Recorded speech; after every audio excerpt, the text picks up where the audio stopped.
আমাদেরই ত্রুটির কারণে প্রচুর রোহিঙ্গা বাংলাদেশি পাসপোর্ট নিয়ে সেখানে গেছে বহু বছর আগে, তখন হাতে লেখা পাসপোর্ট ইস্যু হতো এবং প্রচুর দুর্নীতির অভিযোগও এর মধ্যে আছে। সিচুয়েশনটা এরকম দাঁড়িয়েছে, যারা আমাদের পাসপোর্ট নিয়ে গেছে সৌদিরা ইনসিস্ট করছে যে তাদেরকে যেন আমাদের পাসপোর্ট আমরা রিনিউ করে দিই। একটা সিদ্ধান্ত যখন নেওয়া হয় কোনো দেশের প্রেক্ষিতে, সেখানে আরও অনেক স্বার্থ জড়িত থাকে। তো এইটুকু শুধু জেনে রাখুন যে আমরা এটা চেষ্টা করেছিলাম যাতে করতে না হয়, কিন্তু আমাদের অন্যান্য স্বার্থের কারণে আমরা এটা করতে শেষ পর্যন্ত সিদ্ধান্ত নিয়েছি যে আমরা এই 69,000-কে বাংলাদেশি পাসপোর্ট দেবো। এটার কারণে শুনুন, পাসপোর্ট মানে এই না যে সে বাংলাদেশের নাগরিক। পাসপোর্ট কিন্তু যে কোনো দেশের নাগরিককে পাসপোর্ট দেওয়া যায়, এবং এটার উদাহরণ প্রচুর আছে সমস্ত পৃথিবীতে। বিজলি কেবলস এর স্কিন কোটেড ইনসুলেশন আগুন প্রতিরোধী। বিজলি কেবলস, নিরাপদ আজীবন। অন্য এক দেশের নাগরিককেও আপনি পাসপোর্ট দিতে পারেন, একটা পারপাজে সে গেল, ইত্যাদি ইত্যাদি। আমাদের মূল বিষয়টা হচ্ছে যে এই মানুষগুলি মিয়ানমার থেকে এসেছে, তারা এথনিসিটি নিয়ে তারা গবেষণা করতে থাকুক, সেটা হলো অন্য জিনিস। কিন্তু এই মানুষ যারা এখানে এসছে 13 লক্ষ, তাদের পূর্বপুরুষরা শত শত বছর যাবত ওখানে ছিলেন।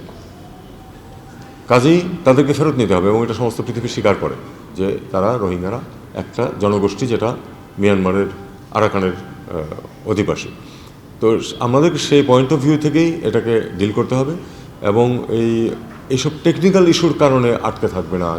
আমরা যদি তাদেরকে ফেরত দেওয়ার মতো পরিবেশ সৃষ্টি করতে পারবে, সেটা করতে গিয়ে আমাদের আরও অন্যান্য অনেক কাজ আছে।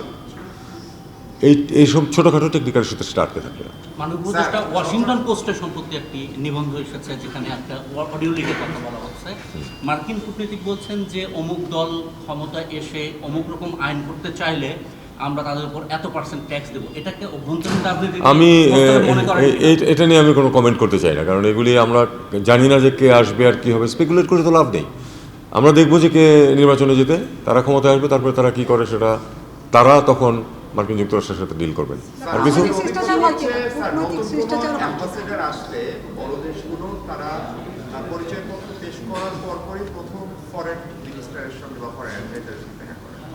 এই অ্যাম্বাসেডারের সঙ্গে chief election commissioner, head of the government, judiciary chief সবার বৈঠক হলো, আপনার সঙ্গে তার সাক্ষাৎ? না, এটার কারণ একটু অন্যরকম। এটা আসলে আমাদের পক্ষ থেকে এটা সম্ভব ছিল না, কারণ যেই দেখাগুলি করেছেন সময় তো অল্প, করা প্রয়োজন ছিল। তারপরে তারা রিকোয়েস্ট করেছে, যেহেতু আমি ছিলাম না অ্যাভেলেবল, আমি অ্যাভেলেবল ছিলাম না বলেই আমি বলছি না ঠিক আছে, ওনারা দেখা করতে পারেন। আমার কাছ থেকে জিজ্ঞেস করেই এটা কাজটা করা হয়েছে। এটা নিয়ে বিচলিত হওয়ার কিছু নেই। আমি পত্রিকাতে দেখলাম যে হচ্ছে। ঠিক আছে, না এই ধরনের কোলাবোরেশন তো হচ্ছে। তো একটা ফ্যাক্টরি যদি হয়, একটা ফ্যাক্টরি হওয়া তো আসলে ঠিক পররাষ্ট্র মন্ত্রণালয়ের বিষয় না। এখন যদি অন্য কেউ, যেটা প্রশ্ন তুমি করতেছো, অন্যদিন, এখন বিষয়টা হচ্ছে যে ভারতে যা কিছু হয় অথবা পাকিস্তানে যা কিছু হয়, এটা নিয়ে কি আমার কি মতামত, সেটার কোনো গুরুত্ব আছে? নাই। আপনার সরকার ব্যবস্থা কাঠামো না বাংলাদেশের ক্লাসে? না, বাংলাদেশের ক্ষেত্রে বাংলাদেশের জন্য যদি বাংলাদেশে যদি কোনো একটা কিছু ফ্যাক্টরি ইন্ডাস্ট্রি কিছু করার চেষ্টা করে, চিন্তা করে, বা সেট আপ করে অন্য একটা দেশের সহযোগিতায়, সেটা বাংলাদেশ তার নিজের স্বার্থে নিজের সিদ্ধান্ত নিয়ে করবে। এটাতে অন্য কে কী মনে করো তাতে কিছু আসে যায় না। Thank you. এই তুমি 3টা প্রশ্ন করছো, ওকে দাও। হ্যাঁ, ডেপুটি হাই কমিশনার করা হয়নি, তাকে সেকেন্ড সেক্রেটারি হিসেবে নিয়োগ দেওয়া হয়েছে। বলুন। দেওয়া হয়েছে, হ্যাঁ, বহাল আছে।